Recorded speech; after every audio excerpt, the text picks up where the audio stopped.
बिस्मिल्लाहिर्रहमानिर्रहीम। वो ख्वाब देखता था, छाँव चाहता था, नित नए अक्स बनाता था जिनके गहरे साए दिखाता था। जिंदगी के अजीम सफ़र का वो दीदावर मुसाफिर था, जिसके प्यामो कलाम में ख्वाब, छाँव, अक्स, परछाई और सफ़र के इस्तारे मिलते हैं। एक बड़ा ख्वाब मिलता है, अच्छी दुनिया का ख्वाब, जहाँ हर सर पर घनी छाँव हो, जहाँ अक्स और उसके साए के दरमियान बेजा दूरी ना हो, जहाँ सभी मिलजुल कर एक दूसरे की कद्र जानकर जिंदगी के अजीम शान सफ़र पर साथ साथ चलते जाएं, आगे बढ़ते जाएं।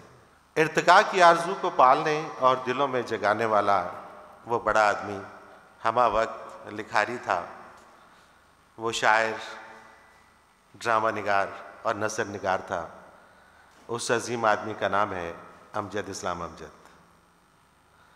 नाज़रीन मोहतरम, असर हाजिर के मकबूल व मारूफ शायर जनाब अब्बास ताबिश ने उर्दू अदब का ये जो जश्न आलिया सजा रखा है, जिसे जॉन एलिया का नाम दिया गया है, जश्न जॉन एलिया, उसमें ये तकरीब ख़ास अमजद इस्लाम अमजद की याद में है। आज हम उन्हीं की बातें करेंगे और वो भी कुछ ऐसे दोस्तों के साथ कि जो अमजद साहिब की ज़िंदगी और उनके फ़न के हवाले से गहराई में जानते भी हैं, समझते भी हैं और आपको लुत्फ़ आएगा। हमारे साथ सबसे पहले तशरीफ़ रखते हैं जनाब डॉक्टर मोहम्मद कामरान साहब। आपका ताल्लुक़ उर्दू अदब से है, ओरिएंटल कॉलेज में डायरेक्टर हैं। उनके साथ तशरीफ़ रखते हैं डॉक्टर अहमद बिलाल साहब। आप फिल्म प्रोडक्शन में, अगर बहुत कम लोगों ने पीएचडी कर रखी है जिसमें एक नाम अहमद बिलाल साहब का है, और उनके साथ तशरीफ़ रखते हैं शौकत फ़हमी साहब। शौकत फ़हमी साहब शायर हैं और आपका बहुत वक्त गुज़रा अमजद इस्लाम अमजद के साथ। उनके साथ हसनैन साहब तशरीफ़ फरमा है। यहाँ पे ज़ीशान अमजद साहब ने आना था, लेकिन वो किसी निजी मसरूफ़ियत की वजह से आज नहीं आ सके, तो उनकी जगह पे जनाब हसनैन साहर साहब, जो कि शायर भी हैं और उर्दू अदब का एक बहुत बड़ा नाम है। तो शुरू करते हैं हम डॉक्टर साहब आपसे कि ओरिएंटल कॉलेज वो कॉलेज है कि जहाँ आप आजकल पढ़ा भी रहे हैं, और यही वो कॉलेज है जहाँ से अमजद साहिब को फेम मिला और उनकी ज़िंदगी की शायरी के हवाले से जान पहचान शुरू हुई। तो क्या कहिएगा इस हवाले से कि अमजद साहब की जो शायरी है उसकी इब्तदा कैसे हुई और इतना फेम जो उन्होंने हासिल किया, ज़ाहिर है उनके कई हासिदीन भी होंगे, और ये तो होता नहीं है कि एक आदमी अगर आप में से निकल के ऊपर जा रहा हो तो हसद करने वाले ना हो। तो क्या सीन आपको नज़र आते हैं कि उस वक्त जब वो आगे बढ़ रहे थे तो उनके साथियों के क्या ख्यालात थे उनके बारे में? बिस्मिल्लाहिर्रहमानिर्रहीम। मेरा ताल्लुक़ ओरिएंटल कॉलेज से है और अमजद इस्लाम अमजद साहब उसी इदारे में ज़ेर तालीम रहे। अपने इंतकाल से कुछ अर्सा पहले एक टीवी डॉक्यूमेंट्री के सिलसिले में अमजद साहब ओरिएंटल कॉलेज तशरीफ़ लाए, तो उन्होंने मुझे कहा कि आप जो है वो मेरे फ़न के हवाले से, फ़िक्र के हवाले से कुछ गुफ्तगू करें। तो उस वक्त मैंने कहा था कि कुछ इदारे जो हैं ऐसे होते हैं कि उनकी वजह से कुछ लोग पहचाने जाते हैं, और कुछ लोग ऐसे होते हैं उनकी वजह से वो इदारे जो हैं वो पहचाने जाते हैं। तो अमजद साहब जो हैं उस इदारे की पहचान है। वो इदारा जब भी ओरिएंटल कॉलेज का ज़िक्र आता है तो अमजद इस्लाम अमजद का ज़िक्र आएगा। उस इदारे की सुर्ख ईंटों में, उसकी तारीख़ में अमजद साहब की नज़मों के रंग घुले हुए हैं। उस इदारे में हमें अमजद साहब की नज़मों की खुशबू महसूस होती है। उस इदारे की रविशों पर, उस इदारे के फूलों में, उस इदारे के दरख्तों में, और जो कदीम इदारे हैं, आपको पता है कि जैसे ओरिएंटल कॉलेज है, गवर्नमेंट कॉलेज है, कुछ और कदीम इदारे हैं, तो वहाँ पे हमा वक्त कबूतरों का बसेरा रहता है। तो मैं सोचता हूँ कि ये भी कबूतरों की वही नस्ल है जिसने अमजद इस्लाम अमजद को देखा है, जिन्होंने उनको सुना है, जिन्होंने उनको महसूस किया है। हम उन सीढ़ियों को देखते हैं जिस सीढ़ियों पे के हवाले से उन्होंने एक लड़की की उतरती हुई जो है उनकी एक कहानी जो है उसको मंजूम किया, तो मोहब्बत के रंग ओरिएंटल कॉलेज से अमजद इस्लाम अमजद को मिले और अमजद इस्लाम अमजद ने उस रंगों को आने वाली नस्लों तक पहुंचाया है। तो आज हम ओरिएंटल कॉलेज में जिस मोहब्बत का जिक्र करते हैं, हम कहते हैं कि मोहब्बत ऐसा दरिया है कि बारिश रूठ भी जाए तो पानी कम नहीं होता। तो मोहब्बत का दरिया जो अमजद इस्लाम अमजद ने ओरिएंटल कॉलेज में, एक बड़ा ग्लेशियर जो है अमजद इस्लाम अमजद थे, जिसका पानी जो है पिघलता है और फिर वो तख्लीक देता है, फिर वो नमू देता है, फिर वो रोशनी देता है।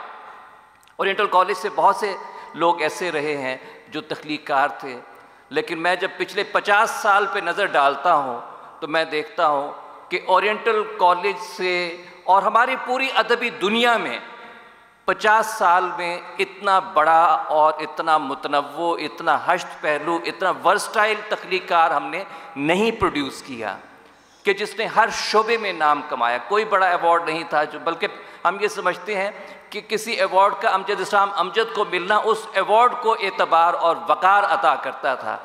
तो अमजद इस्लाम अमजद ने ड्रामे भी लिखे हैं, अमजद इस्लाम अमजद ने तनकीद भी लिखी है, अमजद इस्लाम अमजद ने तदवीन भी की है, अमजद इस्लाम अमजद ने कॉलम भी लिखे हैं, अमजद इस्लाम अमजद ने शायरी भी लिखी है। और सबसे बड़ी बात यह है कि अमजद इस्लाम अमजद ने कई नस्लों की ज़हनी और तख्लीकी आबियारी भी की है। तो वो एक बड़ा नाम था। मैं समझता हूँ कि हर तख्लीककार की तहरीर में कहीं ना कहीं कोई तासुब झलक जाता है, कहीं ना कहीं जो है वो उसका जो है वो ख़ास दबिस्तान से ताल्लुक़ झलकता है, कहीं वो किसी शख्सियत के हवाले से जो है जानिबदारी नज़र आ जाती है। लेकिन अमजद इस्लाम अमजद एक बड़ा तख्लीककार है और बड़ा तख्लीककार जो है वो अपने ज़माने के साथ भी चलता है, अपने ज़माने से पहले की रिवायत को भी लेके चलता है और आने वाले दिनों के ख्वाब भी देखता है। अमजद इस्लाम अमजद ने ख्वाबों में ज़िंदगी बसर की, लेकिन ज़मीनी हक़ाइक़ से उन्होंने अपना ताल्लुक़, अपना रिश्ता जो है हमेशा उस्तवार रखा है। बहुत कम अदीब होते हैं कि जो अपनी रोशनाई को, कलम की रोशनाई को रोशनी में तब्दील करते हैं। अमजद इस्लाम अमजद ने अपनी तहरीर को रोशनी में तब्दील किया है। हम शायद, मैं कभी कभी महसूस होता है या हमारा तनकीदी मंजरनामा कुछ ऐसा है कि हम बहुत छोटे विजन के साथ किसी शख्स को देखते हैं। हम, जैसे अभी आपने कहा कि हम जब अपने अहद में होते हैं तो हम जो है वो रकाबत का शिकार हो जाते हैं, हसद का शिकार हो जाते हैं, किसी बड़े आदमी की बड़ाई को तस्लीम नहीं करते। तो जब तक हम किसी बड़े आदमी की बड़ाई को तस्लीम नहीं करते, उस वक्त तक हमारा विज़न आफाकी नहीं हो सकता। बड़े लोग आफाकी सोच के हामिल होते हैं, बड़े लोग विज़न के हामिल होते हैं, विजनरी होते हैं। अमजद इस्लाम अमजद के यहाँ वो विज़न था और वो ऐसा शख्स था जिसने लफ्ज़ों से अपना रिश्ता उस्तवार किया। लफ्ज़ उसके लिए बेमानी वजूद नहीं थे, लफ्ज़ उसके लिए धड़कती हुई ज़िंदगी थे। उसने लफ्ज़ों से मोहब्बत की, उसने इंसानों से मोहब्बत की, उसने इंसानियत से मोहब्बत की। आप देखें तराजिम भी, मैं कहता हूँ कि ऐसा शख्स है कि जिसको हम कहते हैं कि जो नोबेल प्राइज़ के लिए जो बुनियादी शराइत जो है या जो आम तौर पे दुनिया में जिन लोगों को मिला है, हम पढ़ते हैं तो नोबेल प्राइज़ उन लोगों को आम तौर पे मिला है जो रंग, नस्ल, ज़ात से मावरा हो के, बालातर हो के इंसानियत की बात करते हैं। अमजद इस्लाम अमजद ने बग़ैर किसी खौफ के अपने कलम को हुर्रियत का अलंबरदार बनाया। अमजद इस्लाम अमजद ने काले लोगों की रोशन नज़में लिखी हैं, दुनिया भर में स्याह फाम लोगों के हुकूक़ के लिए आवाज़ बुलंद की। अक्स में उन्होंने जो है फ़लस्तीन के जो मज़लूम इंसानियत जहाँ सिसक रही थी, उस मज़लूम इंसानों का नोहा लिखा है, चाहे वो तराजिम है, लेकिन वो तराजिम के ज़रिए उन्होंने बैनुल अक़वामी शायरी को उर्दू के कालिब में ढाला और उर्दू दुनिया को बताया कि दुनिया में ये जुल्म व सितम हो रहे हैं। ये वो रिवायत है जो हमें फैज़ के यहाँ दिखाई देती है कि फैज़ ने जो है अफ्रीका के मज़लूम लोगों की बात की, पूरी दुनिया में मज़लूम और बेचारे लोगों की, उनके दुखों की, उनकी महरूमियों की बात की। फ़राज़ के यहाँ हमें ये दिखाई देता है। तो अमजद इस्लाम अमजद जो है वो फैज़ और फ़िराक की रिवायत के शायर हैं। अमजद इस्लाम अमजद ने मोहब्बत की बात की है और मोहब्बत जो है वो दिलों में वसअत पैदा करती है। मुख्तार मसूद कहते हैं कि बड़े आदमी जो हैं वो कुदरत हमें इनाम के तौर पर देती है और सज़ा के तौर पे वापस ले लेती है, ये कुलिया हमें अमजद इस्लाम अमजद पे भी हम जब सोचते हैं तो लगता है कि हमारे दरमियान एक इतना बड़ा आदमी था जो अचानक मंजर से गायब हो गया, लेकिन बड़े आदमी की सोच जो है वो ज़िंदा रहती है, उसके कलम की रोशनी को कोई नहीं मार सकता। अमजद इस्लाम अमजद को अभी हमें दरियाफ्त करना है। हमारी बदकिस्मती या हमारी तनकीद की बदकिस्मती ये है कि हम जो है कहते हैं कि फराज जो है वो टीन एजर्स का शायर था। साहिर को हमने फ़िल्मी शायरी या ताजमहल तक जो है वो महदूद किया। हमने कतील शिफाई को भी फ़िल्मी शायरी के खाते में डाल दिया। हमने फराज को भी उस तौर पे नहीं समझा। हमने अमजद इस्लाम अमजद को भी मकबूल शायर करार दे के आगे बढ़ गए, लेकिन अमजद इस्लाम अमजद को सिर्फ उन्होंने रोमानवी नज़में नहीं लिखी, उनकी नज़मों में ज़िंदगी का शऊर मौजूद है। उनकी नज़मों में, उनकी गज़लों में ज़िंदगी धड़कती है। उनकी नज़मों में आम इंसान का तजर्बा झलकता है, उनकी ज़िंदगी में मुशाहिदा झलकता है, उनकी तहरीर में रोशनी झलकती है, उनकी तहरीर में इंसानियत झलकती है। दुनिया भर में कहीं भी कोई इंसान दुख उठाता है, अमजद इस्लाम अमजद उस दुख को अपने कल्बो जिगर में महसूस करते हैं और उन एहसासात को उन्होंने अपनी तख्लीकात में महफूज कर दिया है।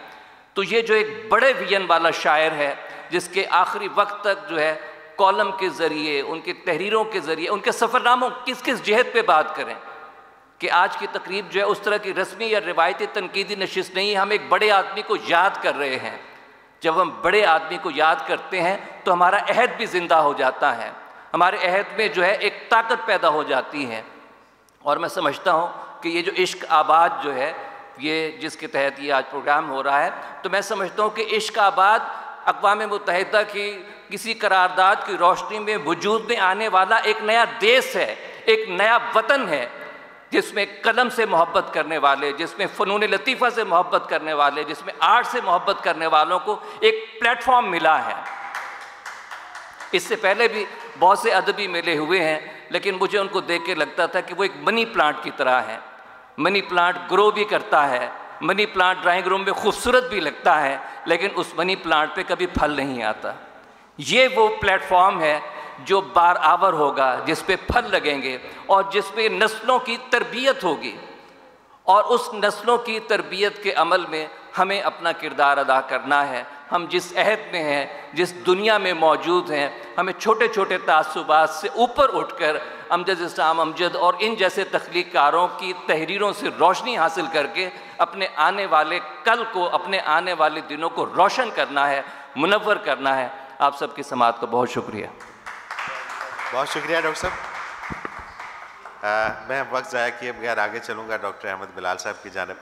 आप खुद सर फिल्म का एक बहुत बड़ा हवाला हैं, और पाकिस्तान टेलीविज़न पे एक दौर ऐसा गुज़रा है कि जब सड़कें वीरान हो जाया करती थीं और पाकिस्तान टेलीविज़न पे ड्रामा जब ऑन एयर जाता था, तो उन ड्रामों में ज़्यादातर ड्रामे अमजद इस्लाम अमजद साहब के लिखे हुए थे कि जब लोग वो ड्रामा देखने का, उस ड्रामे का इंतज़ार करते थे। और वो मुझे वक्त याद है कि कम कम टीवी हुआ करते थे, लेकिन जिन घरों में टीवी हुआ करते थे, ड्रामे के टाइम वहाँ पे रश लग जाया करता था। तो ऐसी क्या ख़ास बात थी उन ड्रामों में और अमजद साहब की तहरीरों में? जी बहुत शुक्रिया मुनव्वर साहब। मैंने सोचा था कुछ बात करूँगा, लेकिन फिर फहमी से बात हुई कल, तो कहने लगे कुछ लिख लें।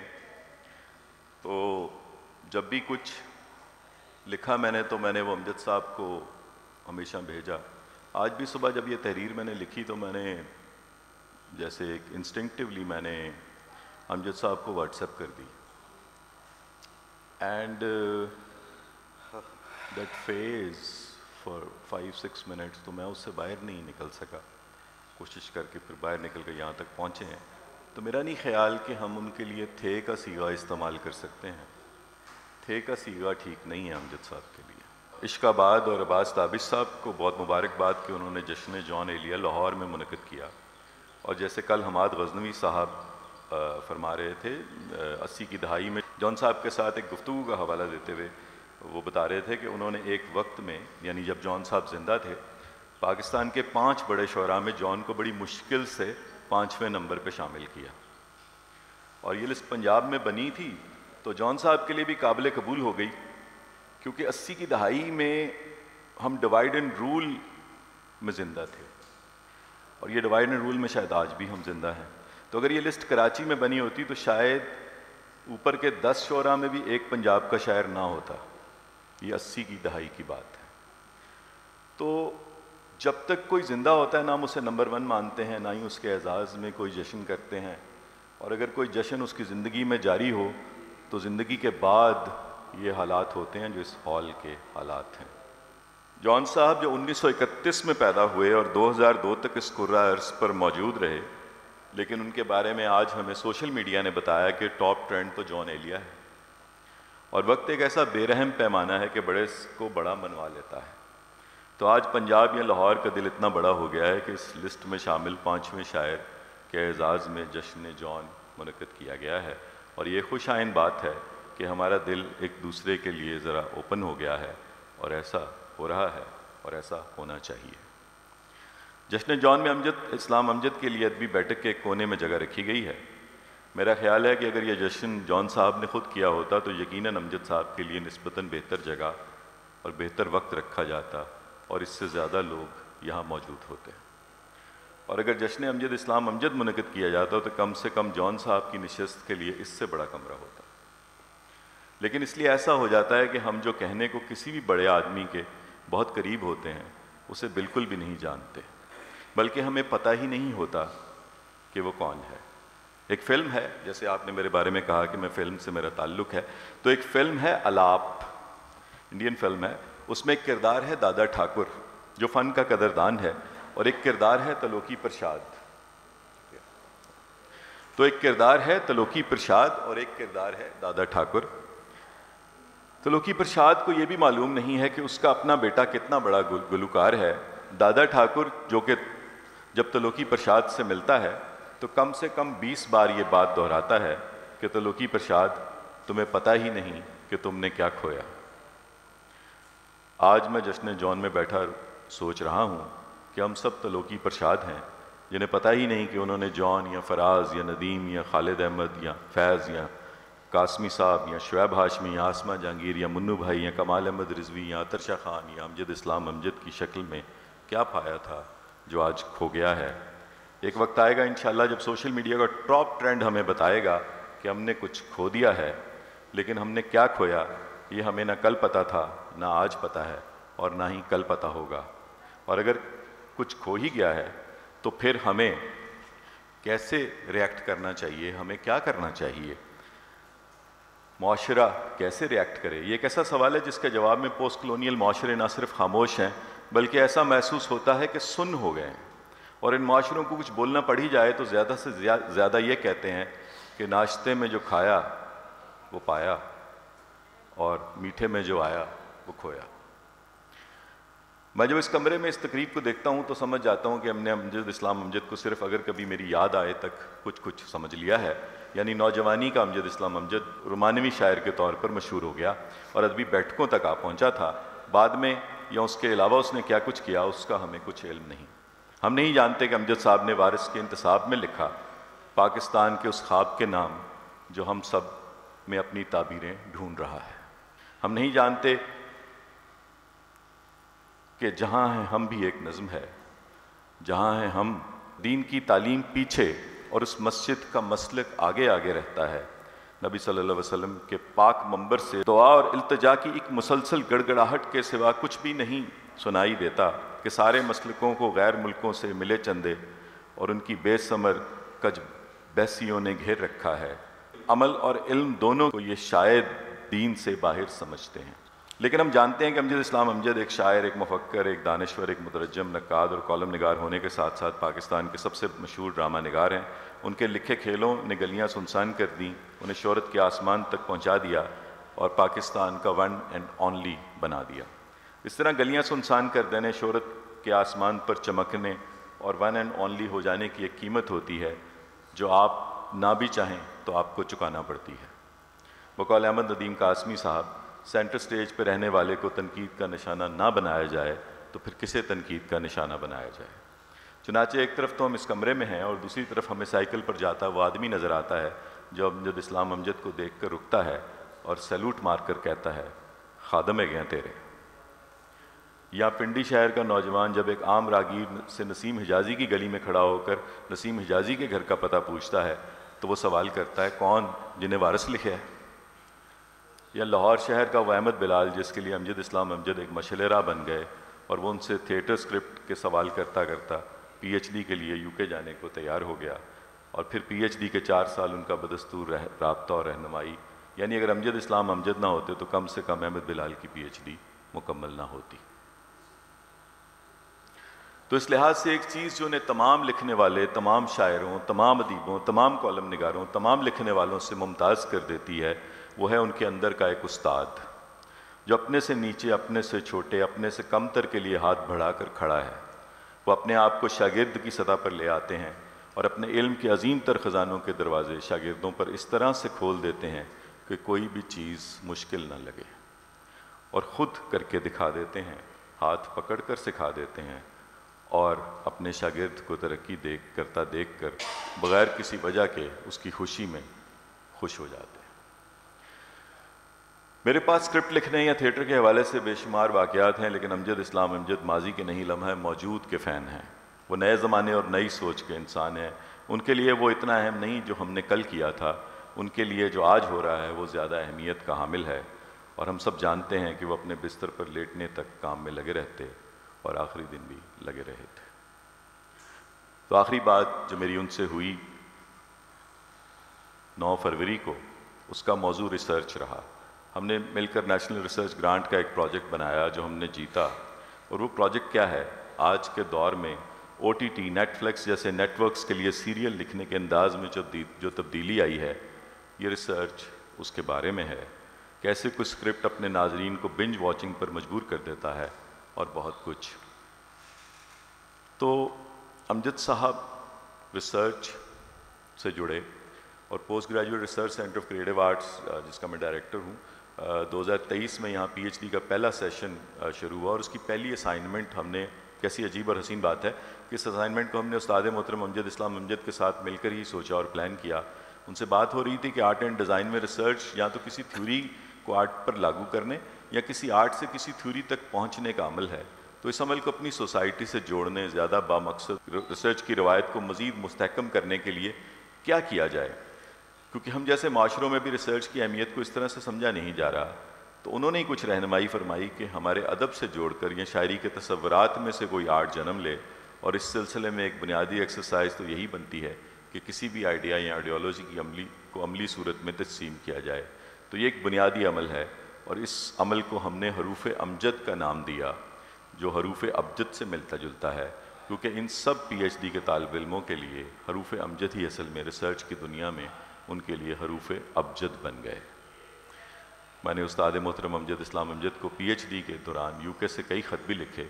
उनमें से एक ख़त एक जगह पे उसका है जिक्र के मैक्सम गोर्की ने अपनी ज़िंदगी की पहली फ़िल्म देखने के बाद कहा था कि मैंने गुज़िश्ता रात सायों की हुक्मरानी में गुजारी, किंगडम ऑफ शैडोज़।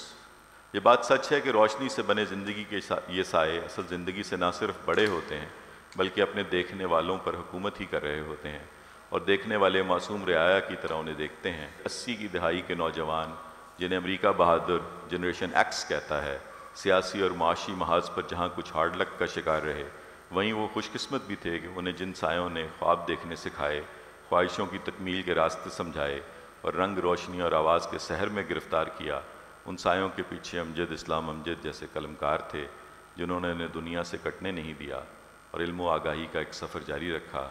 और यूं वो बाकी दुनिया से 100 साल पीछे होते हुए भी कई महाज़ों पर बाकी दुनिया से कहीं आगे निकल जाने में कामयाब हुए। ये सितंबर 2012 का ख़त है और मुझे लगता है कि हरूफ अमजद से सफ़र शुरू करने वाला अगर कोई भी स्कॉलर होगा, कोई भी शायर होगा, कोई मुफक्कर होगा, कोई ड्रामा निगार होगा, ग्लोबल विलेज के आसमान पर सितारा बनकर चमकने में ज़रूर कामयाब होगा और बाकी दुनिया से कम अपने महाज पर कहीं आगे निकल जाएगा। तो हमें अमजद इस्लाम अमजद को मशअल राह बनाना चाहिए। बहुत बेशक, इसमें कोई शक नहीं। आपने बहुत खूबसूरत बात की और जिस तरफ आपने इशारा किया वो भी नोट करने वाली बात है। लेकिन मैं सिर्फ इतना कहूँगा कि आज जश्न जॉन एलिया मनाया जा रहा है और एक ऐसा अदब का जश्न यहाँ पर और एक ऐसा समा है, ऐन मुमकिन है कि आने वाले वक्त में अमजद साहब के कुछ चाहने वाले यहाँ पे एक पूरे का पूरा जश्न अमजद इस्लाम अमजद के नाम पे करें और हमें उस वक्त का इंतज़ार रहेगा। शौकत फ़हमी साहब, आपकी तरफ आता हूँ। अमूमी तौर पे मुशायरा गज़ल के गिर्द घूमता है, लेकिन अमजद साहब ने हमेशा नज़्म को तरजीह दी। नज़्म को तरजीह देना उनकी खुद एतमादी का कमाल है या नज़्म से बेपनाह मोहब्बत का कमाल है? बहुत शुक्रिया जी। सबसे पहले तो सुखनाबाद और अब्बास साहब को मुबारकबाद। इश्काबाद सुखनाबाद एक फैसल अजमी साहब ने एक टाउन बनाया था 12 को, तो वो जहन में है सुखनाबाद। तो इश्काबाद अमजद साहब पे बात करना मेरे लिए बहुत मुश्किल भी है और आसान भी। कल मैंने इन्हें कह दिया कि आप कुछ लिख लें, लेकिन मैंने खुद कुछ नहीं लिखा। ये गिला अमजद साहब मुझसे रहा हमेशा कि मैं सुस्त हूँ और केयरलेस हूँ बहुत। वो जब तक ज़िंदा थे वो तकरीबन रोज़ ही ये बात करते थे कि तुम अपना दूसरा मजमुआ ले आओ। 24 साल हो गए मेरे पहले मजमुए को और मैं हर साल यही कहता था कि इस साल सर इंशाल्लाह। इस साल भी मैंने यही कहा था उनसे। आपका सवाल मैं इग्नोर कर रहा हूँ, ये पढ़े लिखे वाला सवाल है, तो मैं अपने आप को इस काबिल नहीं समझता। मेरे पास तो कुछ ज़ाती बातें हैं, इतनी यादें हैं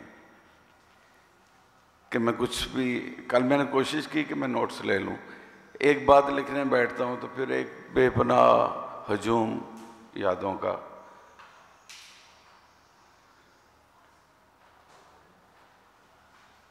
मैंने ज़िंदगी के कोई 30 साल उनके साथ गुजारे।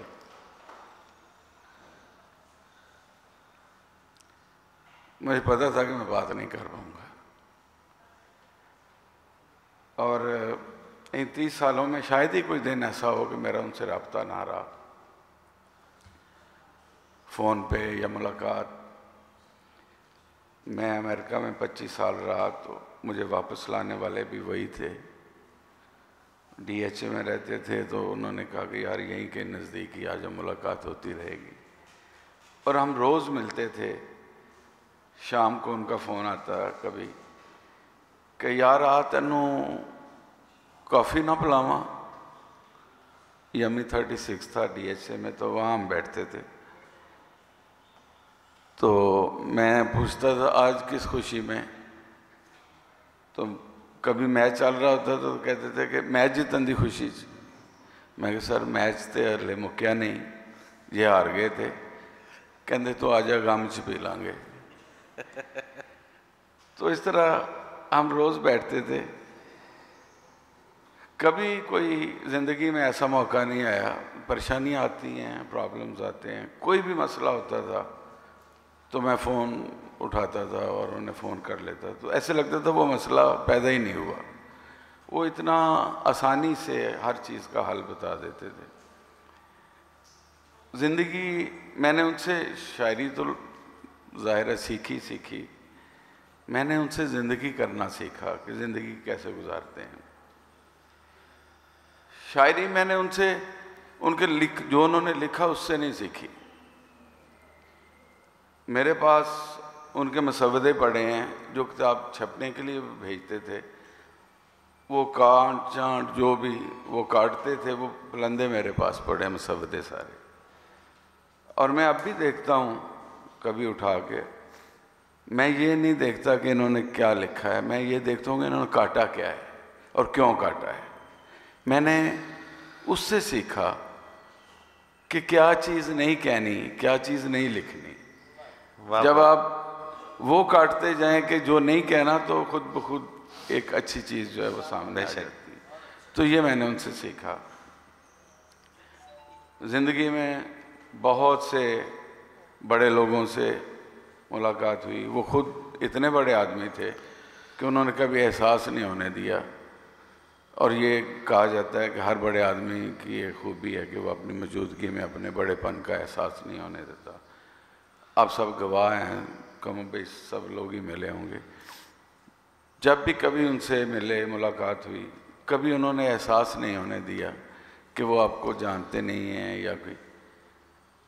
अभी मैं हसनैन से बाहर बात कर रहा था, ज़िशान ने आना था, उनका बेटा। मैंने उन्हें कल भी कॉल किया, आज भी कॉल किया, तो बिज़ी होगा अपनी अपनी मसरूफियत, तो उसने मुझे कॉल बैक भी नहीं किया। मैं ये बता रहा था हसनैन को कि अमजद साहब कभी हम किसी मुशायरे में या किसी तकरीर में होते थे तो साइलेंट पे अपना फ़ोन कर लेते थे, और बाहर निकलते ही गाड़ी में बैठते सबसे पहले बारी बारी उन नंबरों पे फ़ोन करना शुरू कर देते थे। और मैं कहता था सर इसमें जिनको आप जानते हैं उन्हें तो कर लें, तो ये जो अननोन नंबर हैं आप इन पे क्यों खामखा, दोबारा कोई कर लेगा। कहते शायद वो कर ही ना पाए, वो ऐसी हालत में हो, उसको ज़रूरत हो, तो मुझे कर लेनी चाहिए। उनकी तबीयत में जो सादगी थी, वो खुश खुराक बहुत थे, लेकिन अपनी पसंद की चीज़ें, आइसक्रीम वो खाते थे क्योंकि उनको शुगर थी, वो बहुत आइसक्रीम खाते थे। तो बाज़ औक़ात एक दफ़ा पीसी में किसी वॉल्यूम था, किसी को म्यूज़िक वॉल्यूम, उसकी लॉन्चिंग थी, तो मेहमान ख़ुसूसी थे अमजद साहब। उसके बाद डिनर था, तो जब वो इन्होंने बात कर ली, डिनर का टाइम हुआ, तो मुझे कहते हैं यार खिसकी है। मैं कहा रोटी नहीं खानी, कहते बाहर खाने हैं। मैंने कहा इनको क्या कहना, कहते वो मैं करता हूँ। उन्होंने कुछ मसरूफियत का कहा। हम पीसी से निकले तो मैंने कहा कि कहाँ खाना खाना है, तो कहते हैं वो शाही मुर्ग छोले थे जाके बैठ के खाने। हम वहाँ से गए तो वो बेंच पे बैठ के, एक दफ़ा मैं उनके साथ गढ़ी शाहू के चौक से गुजर रहा था, तो मुझे कहते हैं यार फलां समोसे खा दे तू। तो मैंने कहा नहीं सर। कहते ब्रेक मार। मैं कहा सर रश बहुत है। कहते किधरे आसरा कर। मैं सर को गड्डी चौक के ला जाएगा। कहते तू गड्डी से बैठ।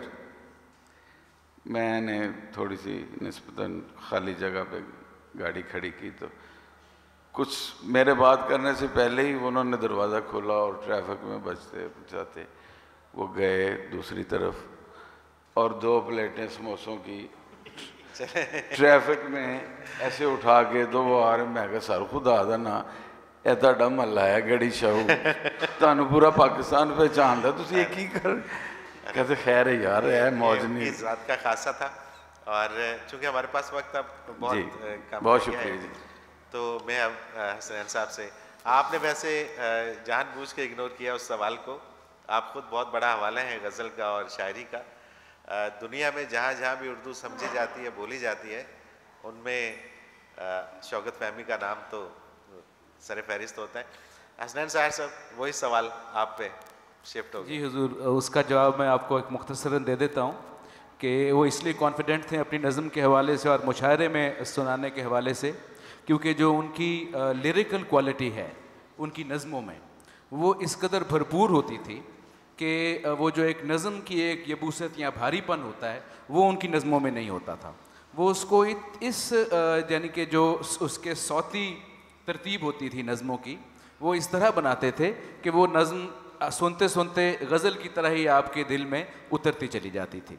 तो लिहाजा ये तो बड़ा आसान सवाल है कि वो ऐसी लिरिकल क्वालिटी अल्लाह ने उनको बख्श रखी थी उनकी नज़मों के हवाले से बतौर ख़ास, कि वो मुशायरा हो, नशिस्त हो, कोई भी फोरम हो, वहाँ पे बहुत सहूलत से वो अपनी नज़म को कम्युनिकेट भी कर देते थे और दिलों में भी उतार देते थे। तो ये उनको कोई एक आध वाक़या आप भी सुना दीजिए उनके साथ। मैं वाक़या आपको बिल्कुल सुना देता हूँ। मैं बेसिकली कहना सिर्फ ये चाह रहा था कि अहमद बिलाल साहब ने फरमाया कि उनके लिए थे का सीगा इस्तेमाल करना दुरुस्त नहीं है, मैं बिल्कुल एग्री करता हूँ, बिकॉज वो कहते हैं ना कि some people are too alive to perish, तो वो इतनी उनकी ज़िंदगी से भरपूर थे वो कि वो लगता ही नहीं था कि वो इस दुनिया से चले जाएंगे। और ऐसे कई लोग होते हैं कि जिनको लगता है कि शायद ये कहीं कभी नहीं जाएंगे, हमेशा हमारे साथ रहेंगे।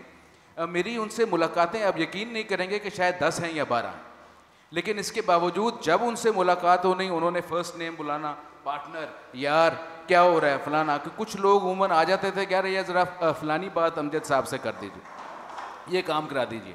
मैं कहता था भाई मेरा उनसे ये वाला ताल्लुक़ नहीं है जो आप समझ रहे हैं। कहते जी वो तो ये कर रहे थे, तो ये उनकी लोग कुछ समझते हैं कि जी वो उनकी PR एक्टिविटीज़ का हिस्सा था जो उनकी ज़ात का हिस्सा बन गया था। ऐसा कुछ नहीं, मुझसे तो आज तक ऐसा कोई इत्तेफाक नहीं हुआ कि कहीं भी उनकी PR एक्टिविटीज़ के हवाले से मुझे कुछ करना पड़े।